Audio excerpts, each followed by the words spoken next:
अस्सलाम वालेकुम। मोहतरम नाज़रीन, बहुत दिनों बाद आपसे बात हो रही है। बस बात वही है कि जी तकरीबन मेरे ख़्याल में मैंने तकरीबन जितने वो थे टॉपिक्स उसके बारे में वीडियोस अपलोड की हैं और वो आपको वहाँ मिल सकती हैं। तो अब कोई टॉपिक नहीं था तो इसलिए मैं खामोश रहा। अब एक साहब ने ये पूछा था कि अगर हम किसी बच्चे के नाम पे सर्टिफिकेट लेना चाहें तो कैसे लेना चाहेंगे और कैसे लेंगे और इनकैशमेंट कैसे होगी। हाँ, इस टॉपिक पर बिल्कुल मैंने बात नहीं की थी। तो देखें, अच्छा, एक और बात यह है कि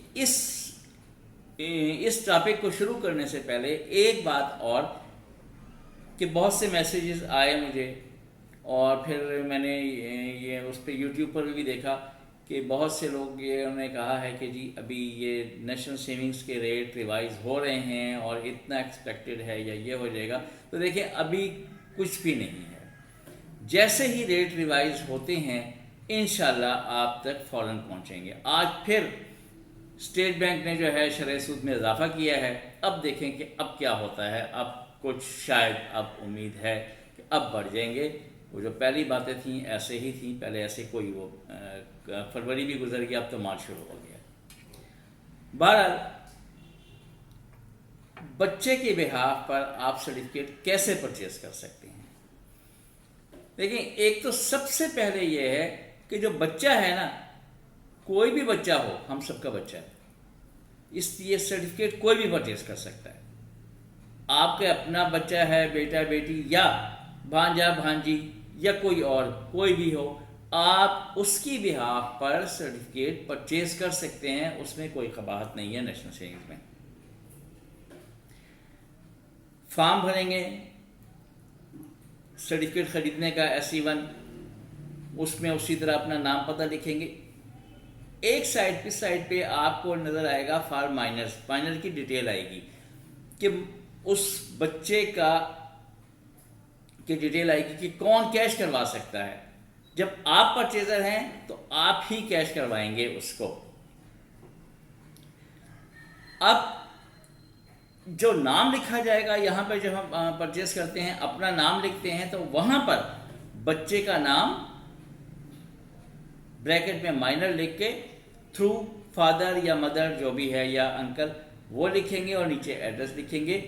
और जहाँ शनाख्ती कार्ड नंबर होगा वहाँ आपका नहीं आएगा, बच्चे का फॉर्म बे नंबर आएगा वहाँ पर।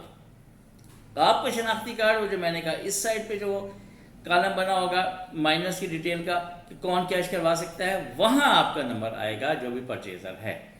इसके साथ आपने डॉक्यूमेंट्स क्या देने हैं, अपने शनाख्ती कार्ड की कापी, बच्चे का फॉर्म पे और जिसको आप नॉमिनेट कर रहे हैं उसके शनाख्ती कार्ड की कापी आप लगाएंगे। सिंपल आप इस तरीके से ख़रीद सकते हैं। कोई भी सिवाय बहबूद वक्त के या शोहदा वेलफेयर अकाउंट या शोहदा वेलफेयर अकाउंट तो खैर उसमें जो चल सकता है, बाकी जो है बहबूद वगैरह बहबूद नहीं ले सकते आप। और हाँ, जैसे वो है डिसेबल के लिए बहबूद, वो भी परचेज किए जा सकते हैं इसमें, अगर बच्चा डिसेबल है तो।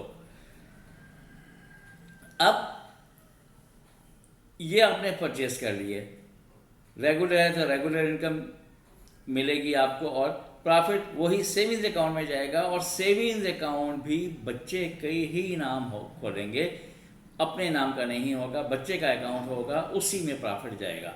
साइन आपके चलेंगे लेकिन नाम टाइटल जो है वो बच्चे का ही होगा, उसी तरीके से जाएंगे।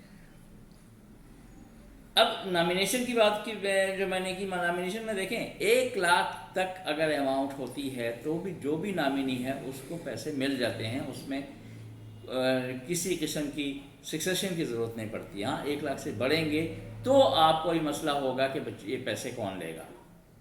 आपको 1 लाख से कम, 1 लाख तक है। 1 लाख से मुराद ये है कि आपकी असल ज़राब का और जमा मुनाफा वो मिलाकर 1 लाख होने चाहिए। फिर आप जो भी जिसकी नॉमिनेशन है वो ले सकते हैं। अब आती है टैक्स की बात कि टैक्स, इसमें टैक्स कटेगा। ٹیکس کس ریشو سے کٹے گا؟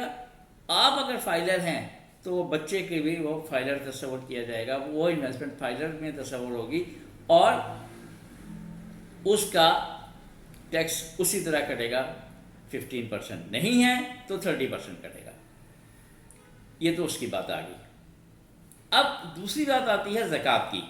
زکوٰۃ بھی کٹتی ہے، اسپیشل سیونگز ہوں تو زکوٰۃ کٹے گی۔ زکوٰۃ میں ایک مسئلہ یہ ہے کہ زکوٰۃ میں آپ کا ایفیڈیوٹ کیسے چلے گا؟ اگر آپ اس کے فادر ہیں تو ٹھیک ہے، زکوٰۃ میں جو آپ زکوٰۃ ڈکلیریشن دیں گے وہ فادر کا ہی چلے گا۔ مدر نے پرچیز کیے ہیں تو بھی ڈکلیریشن فادر کا چلے گا، مدر کا نہیں چلے گا، کیونکہ جو فقہ ہے وہ فادر سے چلتا ہے، اس لیے فادر کا چلے گا۔ فادر نہیں ہے تو پیٹرنل گرینڈ فادر یعنی دادا کا ڈکلیریشن پھر وہ دیا جائے گا۔ اور یہ یاد ذہن میں رکھیں کہ بچے کے نام پہ آپ نے لیا، پرافٹ بھی آپ نکلوا رہے ہیں اپنے سائن سے، لیکن جب بچہ 18 سال کا ہو جائے گا تو پھر آپ کے ہاتھ کٹ جائیں گے، پھر بچہ ہی لے گا، پھر آپ کا اس میں جو ہے عمل دخل ختم ہو جائے گا۔ اب ہوگا کیسے؟ بچے جب بڑا ہو جائے گا وہ کیسے لے گا؟ ایک درخواست لکھی جائے گی جس میں بچے کی طرف سے ہوگی کہ یہ میرے والد یا والدہ ہے جس نے بھی میرے پرچیز کیے تھے سرٹیفکیٹس، یہ خریدے تھے، تو اب میں چونکہ اس وقت میں مائنر تھا، اب میں بالغ ہو گیا ہوں، اڈلٹ ہو گیا ہوں، یہ میرا شناختی کارڈ نمبر ہے، تو اس لیے مجھے یہ سرٹیفکیٹس خود آپریٹ کرنے کی اجازت دی جائے۔ تو وہ پھر بچہ اس پہ ٹرانسفر کرے، بچے کو نام ٹرانسفر، بچے کے نام تو ہوں گے، ہوتے ہی ہیں، لیکن سائن پھر بچہ ہی کرے گا، اور اس اپلیکیشن پہ ہی بچہ 3 سائن کرے گا، اور اٹیسٹ کون کرے گا؟ پرچیزر، جس نے پرچیز کیے ہوئے ہیں وہ نیچے اٹیسٹ کر دے گا، اسے مطلب اٹیسٹ سے مراد یہ ہے کہ اسٹیمپ نہیں، اسے اپنے سائن کر دے گا کہ ہاں جی، یہ تصدیق کر دے گا کہ جی یہی بچہ ہے، اور یہ خود اپڈیٹ کرے گا۔ اب یہاں آ کے یہ ہوتا ہے کہ جب بچہ 18 کا ہو گیا، آپ فائلر تھے، بچہ فائلر نہیں ہے، تو یہاں اس کا پھر آگے جو ہے وہ 30% کے حساب سے پرافٹ کٹے گا۔ اگر سرٹیفکیٹ کیش ہوتے ہیں، آپ نے ڈکلیریشن دیا ہوا ہے، بچہ 18 سے کم ہے تو ٹھیک ہے۔ اب بچہ 18 سال کا ہو گیا، آپ کا ڈکلیریشن انویلڈ، وہ ختم۔ اب بچہ اپنا ڈکلیریشن دے گا اپنے نام سے الگ سے، پھر اس کے بعد پھر زکوٰۃ سے مستثنیٰ ہوگا۔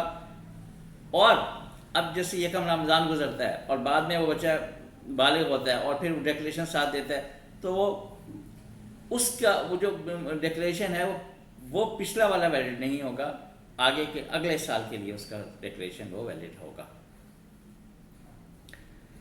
یہ بچے کے وہ تھے، انکیشمنٹ کا طریقہ بھی یہ تھا کہ بس وہ اگر بچہ دیکھیں 18 سال سے کم ہے، مثلا بچہ ایک پیدا ہوا، آپ نے اس کے نام کے ڈیفینس لے کے ڈال دیے، 10 سال کی اسکیم ہے، 10 سال بعد کیش آپ ہی کے سائن سے ہوگا، کیونکہ بچہ 18 سال کا نہیں ہے، وہ آپ سمپلی ان کیش کروا سکتے ہیں۔ ہاں پھر اس کے بعد پھر دوبارہ جمع کرتے ہیں، 20 سال بن جائیں گے، پھر بچہ اپنے سائن سے کیش کرے گا۔ یہ اس کے بارے میں پوائنٹس تھے۔ بہت شکریہ، اپنا خیال رکھیے گا، اللہ حافظ۔